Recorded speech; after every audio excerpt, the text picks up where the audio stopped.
Good morning, Craig Howard here. Happy to be with you again this morning. I wonder how many of you recognize this statement, Aflac. If you watch TV at all, you've seen that duck walking around promoting the insurance company Aflac. But you probably don't know that that company almost went under. The chair was a man by the name of Daniel P. Amos, and the company was in trouble. The chairman of the board, and the company was in trouble. They were trying to figure out what to do. I guess he was the CEO of the company, and they were trying to figure out what to do and how to keep the company going, how to move it forward.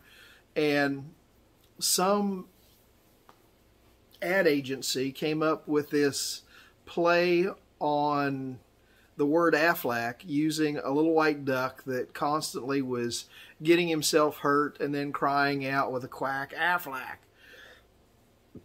It very quickly became a very recognizable commercial that drew huge numbers of people to the company, and the company's market or the company's size literally just began to explode.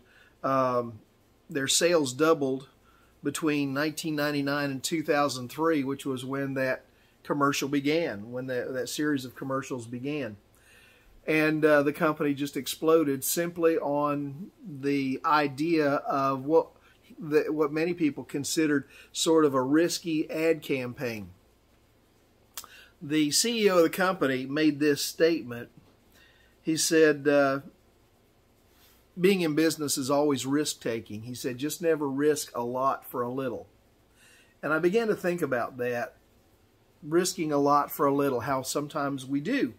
We do risk a lot for a little. But when it comes to serving Jesus, we're never risking more than we're receiving. When it comes to being part of the family of God and serving Christ, we're never risking more than what we're receiving. We're receiving more than we're risking. And it might mean a risk of giving of your time or talent or finances or whatever, that you might feel like you're risking those things, but you're never risking more than you have the potential to receive when you're following Jesus. The Bible makes this statement. Jesus said in Luke chapter 9, verses 57 to 62. He says, as they were along the road, a man said to him, I will follow you wherever you go. Jesus replied, foxes have den, birds have their nests, but the Son of Man has no place to lay his head.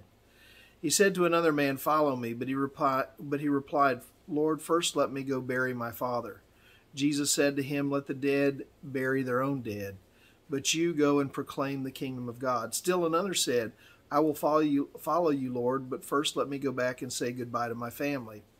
Jesus said, no one who puts his hand to the plow and looks back is fit for the kingdom of God.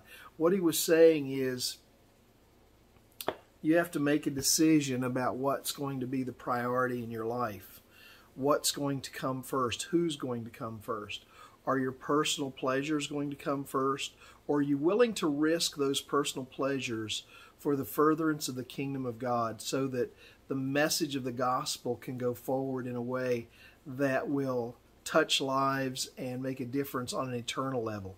You know, we all do a lot of things here on this earth, but how much of it really has eternal consequence?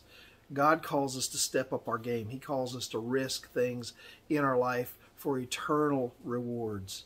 Right now we're having Bible school at our church, and I'm so proud of all of the workers and all of the teachers and all the different, the craft people and the games people and all the people that are doing so much to make Bible school work, because who knows but what one of those children, as a result of Bible school, we've seen it many, many, many times over the years, who knows but one or two or maybe many of those children will come to know Jesus as a result of Bible school, and their life will be changed, not just for their time here on this earth, but for all eternity.